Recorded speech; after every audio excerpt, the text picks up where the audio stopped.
मित्र हो, रोज शांत आणि सहज झोप येण्यासाठी आमची वेबसाईट नींद.ॲपला भेट देऊन आमचे नींद ॲप डाउनलोड करा. आता तुम्ही झोपताना गोष्टी, मार्गदर्शक ध्यान आणि मनशांती देणारे संगीत या सगळ्याचा आनंद नींद ॲपवर घेऊ शकता. या सगळ्याबरोबरच लवकर झोप येण्यासाठी नींद ॲप आणि वेबसाईटवर sleep gummies, milk mix, sleep T यांची माहितीही मिळू शकते. आणि महत्त्वाचं म्हणजे या कशाचीही आपल्याला ना सवय लागते ना कुठले साईड इफेक्ट्स. ती तुम्हाला झोप येण्यासाठीच मदत करतील आणि शांत झोपेचा सुखद अनुभव देतील.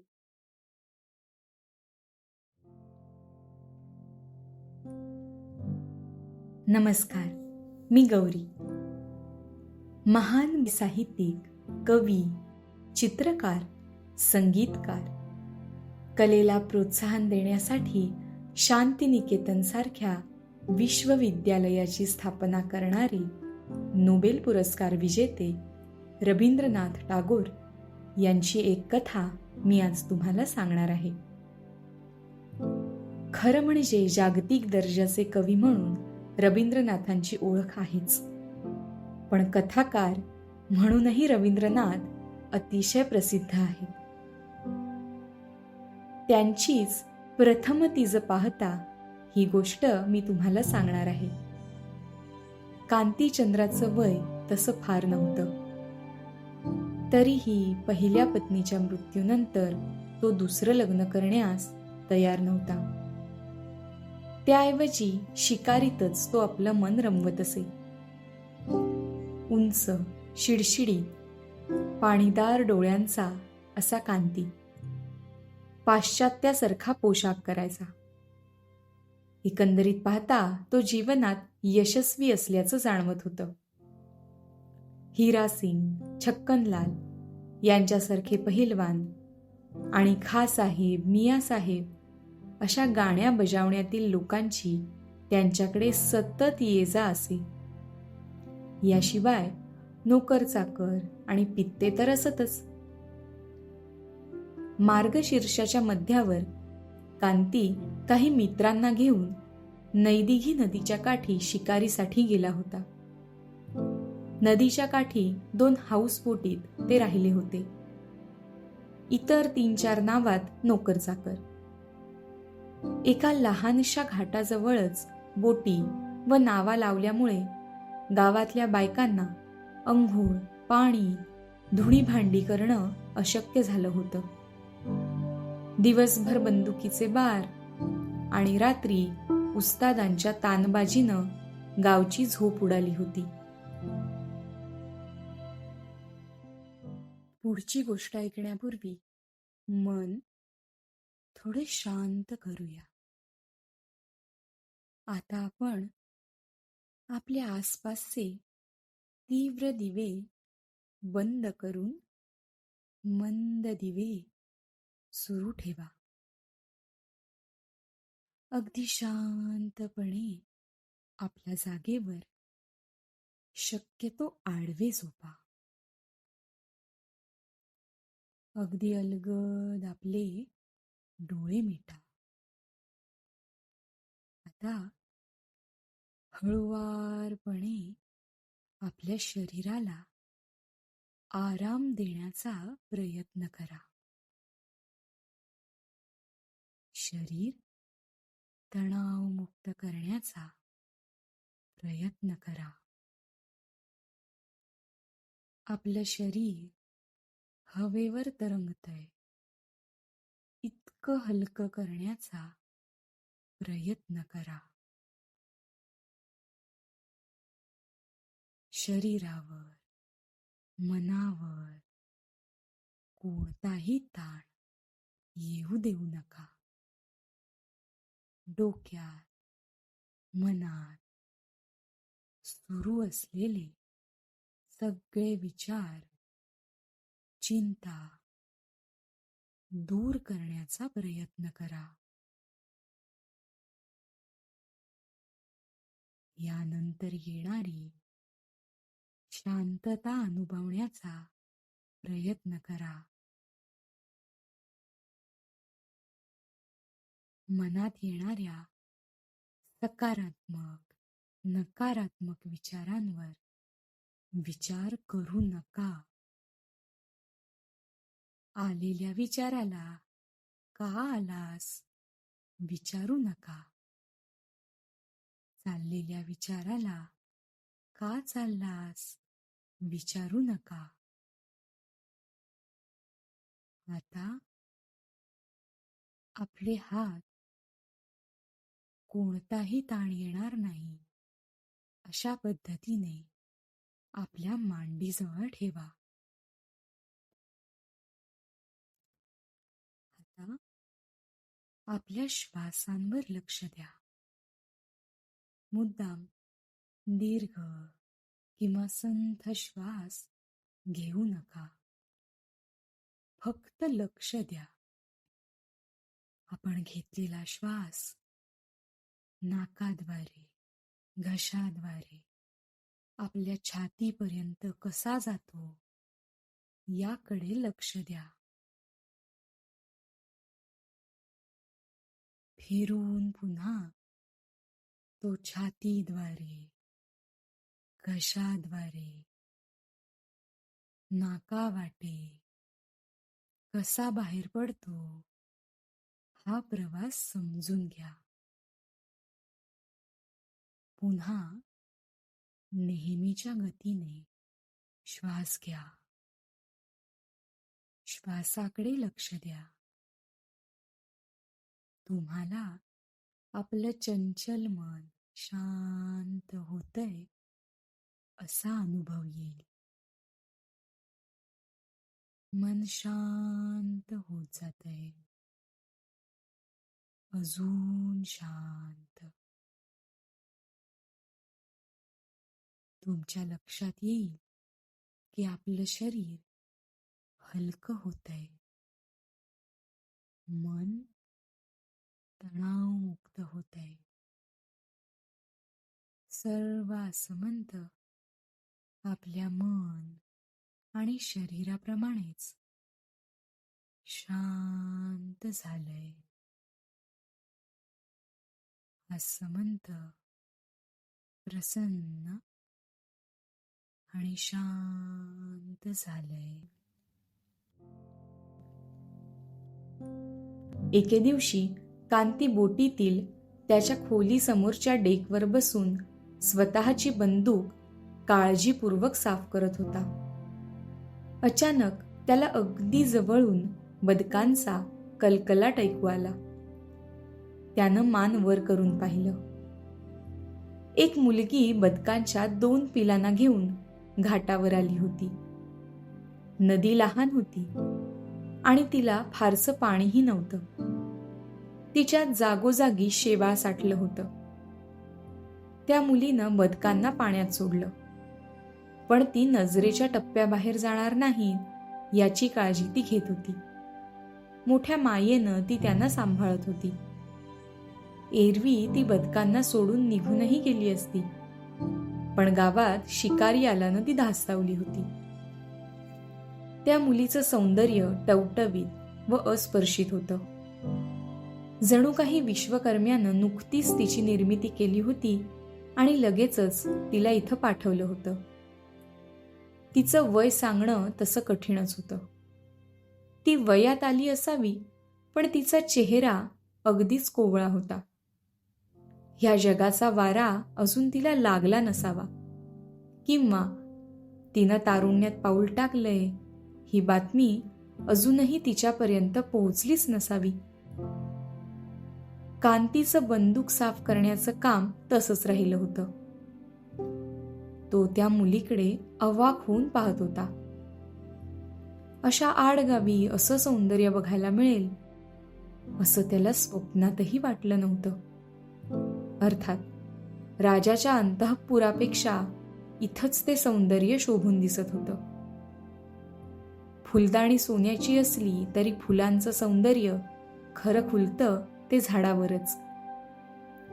शरद ऋतूतली सकाळ कोवळ्या उन्हात दव पडलेलं गवत चमचम करत होतं आणि त्या गवतातून उठून दिसणारा ताजा आणि टवटवीत तिचा चेहरा, साधा सुधा पण विलक्षण सुंदर, जणू अश्विनात माहेरी येणारी दुर्गाच.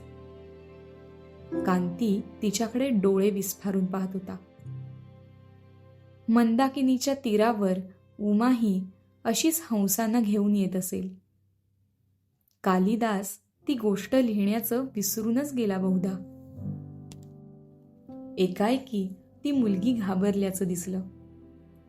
आपल्या बदकांना घेऊन रडवेल्या चेहऱ्यानं ती घाईघाईनं निघाली. तिचा मुका आक्रोश तिच्या तोंडावरून स्पष्टपणे जाणवत होता. तिला काय झालं हे पाहण्यासाठी कांती पुढे आला. तेव्हा त्याच्या लक्षात आलं की त्याचा एक रसिक पित्या तिची गंमत करण्यासाठी बंदूक रोखून उभा होता. कांतीनं त्याच्या हातातून बंदूक काढून घेतली आणि पुढचा मागचा विचार न करता त्याच्या गालावर सणसणीत चपराक ठेवून दिली. अकस्मात रसभंग झाल्यानं तो भांबावून धपकन खाली पडला. कांती पुन्हा डेकवर येऊन बंदूक साफ करायला लागला. त्याच दिवशी त्या खेडेगावातील गर्द सावलीच्या रस्त्यावरून शिकारी मंडळी गावाबाहेर शेताकडे निघाली होती. त्यांच्यातल्या एकानं एका पाखरावर नेम धरून छर्रा मारला. ते पाखरू म्हणजे कवडा होता. जखमी झालेला कवडा फडफडत येऊन झुडपात पडला. तो नेमका कुठं पडला हे पाहण्यासाठी कांतीही त्या झुडपात शिरला. फांद्या बाजूला करून त्यानं पाहिलं तर समोर एक स्वच्छ परस होता. ते एका सुखवस्तू माणसाचं घर असावं, कारण परसात धान्याच्या कणग्या ओळीनं लावून ठेवलेल्या होत्या. गोठाही मोठा आणि स्वच्छ होता. गोठ्यातली धष्टपुष्ट गाय रवंथ करता करता शेपटीनं माशा हाकलत होती. गोठ्याला लागून असलेल्या बोरीखाली ती सकाळची मुलगी बसली होती. तिच्या डोळ्यात पाणी होतं. आपला ओला पदर ती त्या जखमी कवड्याच्या चोचीत हळुवारपणे पिळत होती. अतीव ममतेनं ती त्याला गोंजारत होती. तिचं पाळलेलं मांजर तिच्या मांडीवर बसून अधाशीपणे त्या कवड्याकडे पाहत होतं. त्यानं कवड्यावर झेप घेऊ नये म्हणून मधूनच त्याच्या नाकावर ती हळूच टिचकी मारत होती. सकाळी नदीकाठी गवताच्या रानात जी वनदेवतेसारखी भासली होती तीच घराच्या परसात एखादी वत्सल गृहिणी वाटत होती. कांती हातातल्या बंदुकीसह तिला सामोरा आल्यानं ओशाळला. चोर जणू मुद्देमालासह पकडला गेला होता. हे पाखरू माझ्या छर्यानं जखमी झालेलं नाहीये वगैरे कैफियत त्याला द्यायची होती, पण सुरुवात कशी करावी हेच त्याला कळत नव्हतं. तो काही बोलणार एवढ्यात घरातून कुणीतरी हाक मारली, सुधा. ती मुलगी चपापल्यासारखी झाली. पुन्हा एकदा हाक आली, ए सुधा. ती उठली आणि दाराकडे गेली. कांती मनात म्हणाला की नाव अगदी शोभेसय. कांतीनं आपली बंदूक आपल्या बरोबरच्या लोकांजवळ दिली आणि तो त्या घराच्या पुढील दारी आला. घराच्या ओसरीत बसून एक मुंडन केलेला प्रौढ ब्राह्मण शांतपणे हरिभक्तिविलास वाचत होता. कांतीला ब्राह्मणाच्या भक्तीनं ओथंबलेल्या गंभीर पण प्रेमळ चेहऱ्यात आणि त्या मुलीच्या मायाळू चेहऱ्यात कमालीचं साम्य असल्याचं जाणवलं. कांती पुढे झाला आणि त्या ब्राह्मणाला नमस्कार करून म्हणाला, बाबा, तहान लागलीय, तांब्याभर पाणी मिळेल का? ब्राह्मण घाईघाईनं उठला. त्यानं कांतीला अगत्यानं बसवलं. आत जाऊन स्वतःच पाण्यानं भरलेला स्वच्छ तांब्या घेऊन तो बाहेर आला. त्यानं एका ताटलीत काही बत्तासेही आणले होते. कांतीनं बत्तासा तोंडात टाकून पाणी प्यायलं. मग ब्राह्मणानं त्याची विचारपूस केली. कांतीनं स्वतःची ओळख करून दिली आणि निघताना त्यानं विचारलं, बाबा, मी आपली काही मदत करू शकतो का? आपल्याला मदत करता आली तर मी स्वतःला धन्य समजेन. ब्राह्मणाचं नाव होतं नवीन बंदोपाध्याय. नवीन बंदोपाध्याय मोशाई म्हणाले, मला काय मदत करणार रे बाबा? हो, एक करता आलं तर बघ. माझ्या सुधाला चांगलं स्थळ पाहता आलं तर पहा, म्हणजे मी ह्या संसाराच्या ऋणातनं मुक्त होऊन जाईन. तिचं आता लग्नाचं वय झालंय, पण इथं आजूबाजूला चांगला मुलगा काही मिळणार नाही. फार दूर जाऊन मुलाचा शोध घेणं काही मला शक्य नाही. घरात गोपीनाथाची पूजा असते. हे सगळं सोडून कुठं जाऊ? कांती म्हणाला, उद्या बोटीवर येऊन भेटला तर स्थळासंबंधी बोलता येईल. इकडे कांतीच्या सांगण्यावरून त्याच्या बरोबरच्या लोकांनी गावात मुलीची चौकशी केली होती.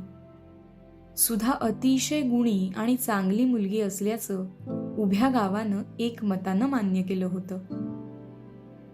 दुसऱ्या दिवशी सकाळीच बंदोपाध्याय मोशाई कांतीला भेटायला आले.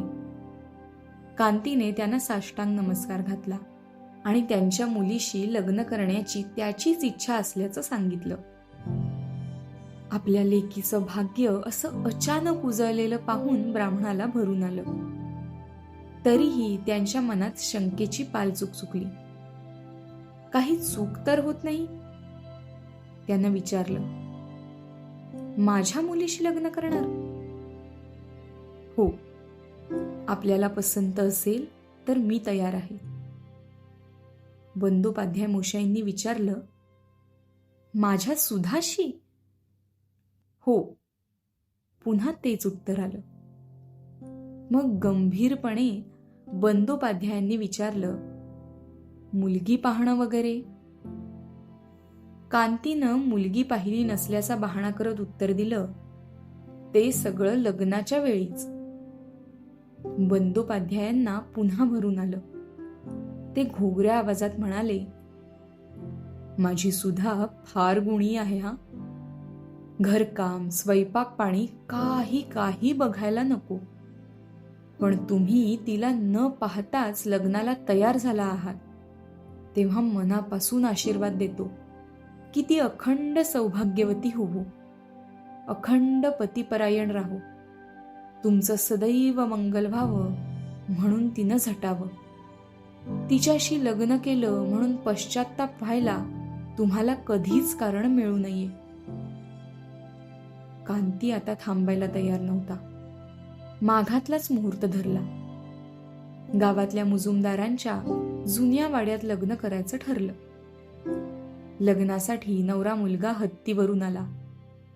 मशाली वाजंत्री होतीच.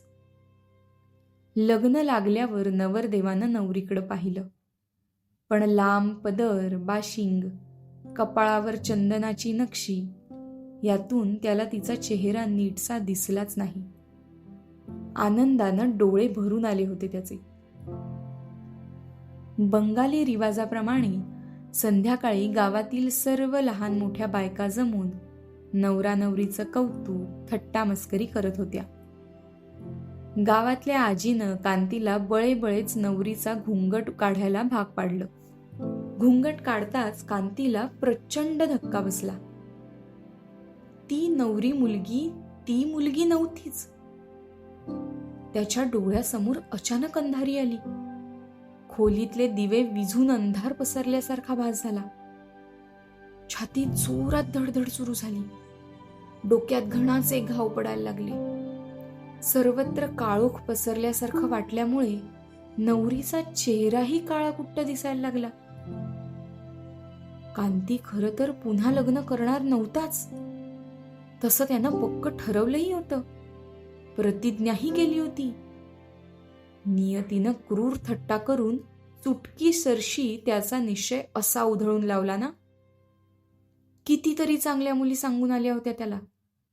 नातेवाईकांनी, मित्रांनी तेव्हा खूप आग्रह केला होता. पण कांतीनं सगळ्यांकडे दुर्लक्ष केलं होतं. मोठं घराणं, रूप, पैसा यांच्या मोहात न पडता या लहानशा खेडेगावातली मुलगी त्यानं पसंत केली. आणि एवढी मोठी फसवणूक. आता लोकांना तोंड तरी कसं दाखवायचं? पुढची गोष्ट ऐकण्यापूर्वी मन थोडे शांत करूया. आता आपण आपल्या आसपासचे तीव्र दिवे बंद करून मंद दिवे सुरू ठेवा. अगदी शांतपणे आपल्या जागेवर शक्यतो आडवे झोपा. अगदी अलगद आपले डोळे मिटा. आता हळुवारपणे आपल्या शरीराला आराम देण्याचा प्रयत्न करा. शरीर तणावमुक्त करण्याचा प्रयत्न करा. आपलं शरीर हवेवर तरंगतंय इतकं हलकं करण्याचा प्रयत्न करा.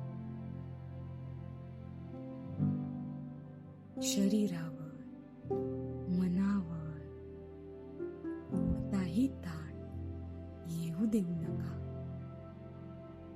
डोक्यात, मनात सुरू असलेले सगळे विचार, चिंता दूर करण्याचा प्रयत्न करा. यानंतर येणारी शांतता अनुभवण्याचा प्रयत्न करा. मनात येणाऱ्या सकारात्मक, नकारात्मक विचारांवर विचार करू नका. आलेल्या विचाराला का आलास विचारू नका. चाललेल्या विचाराला का चाललास विचारू नका. आता आपले हात कोणताही ताण येणार नाही अशा पद्धतीने आपल्या मांडीजवळ ठेवा. आता आपल्या श्वासांवर लक्ष द्या. मुद्दाम दीर्घ किंवा संथ श्वास घेऊ नका. फक्त लक्ष द्या. आपण घेतलेला श्वास नाकाद्वारे, घशाद्वारे आपल्या छातीपर्यंत कसा जातो याकडे लक्ष द्या. फिरून पुन्हा तो छातीद्वारे, घशाद्वारे, नाकावाटे कसा बाहेर पडतो हा प्रवास समजून घ्या. पुन्हा नेहमीच्या गतीने श्वास घ्या. श्वासाकडे लक्ष द्या. तुम्हाला आपलं चंचल मन शांत होतंय असा अनुभव येईल. मन शांत होत जातंय. अजून शांत. तुमच्या लक्षात येईल की आपलं शरीर हलकं होतंय. मन तणावमुक्त होतंय. सर्व असमंत आपल्या मन आणि शरीराप्रमाणेच शांत झालंय. असमंत, प्रसन्न आणि शांत झाले. प्रथम कांतीला राग आला तो सासऱ्याचा. लबाड एक मुलगी दाखवून लग्नाला दुसरीच उभी करतो म्हणजे काय? पण विचार केल्यावर लक्षात आलं की सासऱ्यांचं तसं काही चुकलंच नव्हतं. ते मुलगी दाखवायला तयारच होते. त्यानं स्वतःच नको म्हटलं होतं. आपलीच बुद्धी फिरली तेव्हा एवढ्या मोठ्या लाजीरवाण्या फसगतीबद्दल कोणापाशी वाच्यता न केलेलीच बरी, असा विचार त्यानं केला. औषध कसं बसं गिळलं, पण तोंडाची चव गेली ती गेलीच. लग्न घरात चाललेली थट्टा मस्करी आता कांतीला रुचणं शक्य नव्हतं. इतरांबरोबरच तो स्वतःवरही चिडला. त्याच्या सर्वांगाची लाही लाही व्हायला लागली. तेवढ्यात त्या शेजारी बसलेल्या नववधूच्या तोंडून घाबरल्यामुळे अस्फुट किंकाळी बाहेर पडली. त्यानं वळून पाहिलं तर एक सशाचं पिल्लू तिच्या मांडीवरून उडी घेऊन पळालं. दुसऱ्याच क्षणी ती मुलगी धावत आली आणि तिनं पिल्लाला उचललं. हे पगली आली, पगली आली म्हणून एकच गोंधळ उडाला. सगळे तिला बाहेर जा म्हणून खुणावायला लागले, पण त्याकडे लक्ष न देता ती नवरीच्या समोर फतकल घालून बसली. मोठ्या कुतूहलानं तिला निरखायला लागली. लग्न घरातलीच कुणीतरी मोलकरीण तिचा हात धरून तिला ओढत बाहेर न्यायला लागली. हे पाहताच कांती न राहून ओरडला, सोडा तिला, राहू दे, बसू दे इथे. त्यानं तिला तिचं नाव विचारलं. काहीच उत्तर न देता ती नुसतीच डोलायला लागली. कांतीला काय करावं तेच कळेना. तिथं जमलेल्या बायका मुली हसायला लागल्या. कांतीनं विचारलं, तुझ्या बदकांचं काय झालं? उत्तर नाही. तुझं ते जखमी पाखरू उडून गेलं का? या प्रश्नालाही उत्तर नाही. उलट ती विनासंकोच कांतीकडे एकटक पाहायला लागली. कांती बुचकळ्यात पडला. नवरदेवाची झालेली गंमत बघून सगळ्या जणी हसायला लागल्या. अखेर कांतीला कळलं की ती बहिरी आणि मुकी होती. गावातले पशु पक्षी हेच तिचे सवंगडी होते.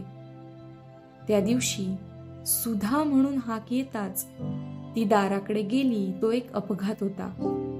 त्या हाकेशी तिचा काहीच संबंध नव्हता. आता मात्र कांती चपापला. एका फार मोठ्या फसगतीतून वाचल्याबद्दल तो स्वतःच्याच भाग्यावर खुश झाला. जर तो ह्या मुलीच्या बापाकडे लग्नासाठी गळ घालायला गेला असता आणि तिचा बाप अशी मुलगी त्याच्या गळ्यात बांधून मोकळा झाला असता तर ह्या मुक्या मुलीच्या मोहापायी त्यानं आपल्या नव्या पत्नीकडे नीट पाहिलंही नव्हतं. त्याला कुठं पाहावंसही वाटलं नव्हतं. पण त्या मुलीचं व्यंग कळताच सर्व जगावर पडलेला काळा पडदा एकदम दूर झाला. दूरची आशा विरली आणि जवळचं स्पष्ट झालं. केवढा मोठा धोका टळला. कांतीनं एक निश्वास सोडला. लाजून खाली मान घालून बसलेल्या सुधाला त्यानं आता खऱ्या अर्थानं पाहिलं. डोळ्यांवरच्या पडद्याप्रमाणे मनावरचा पडदाही फिटला होता. खोली आणि मन दोन्हीही उजळून निघालं होतं. त्या स्वच्छ प्रकाशात एक सुंदर कोमल चेहरा चमकून उठला. सात्विक तेज, सौम्य लावण्य यामुळे तो चेहरा विलक्षण सुंदर दिसत होता. सासऱ्यांचा आशीर्वाद खरा ठरणार हे कांतीला समजून चुकलं.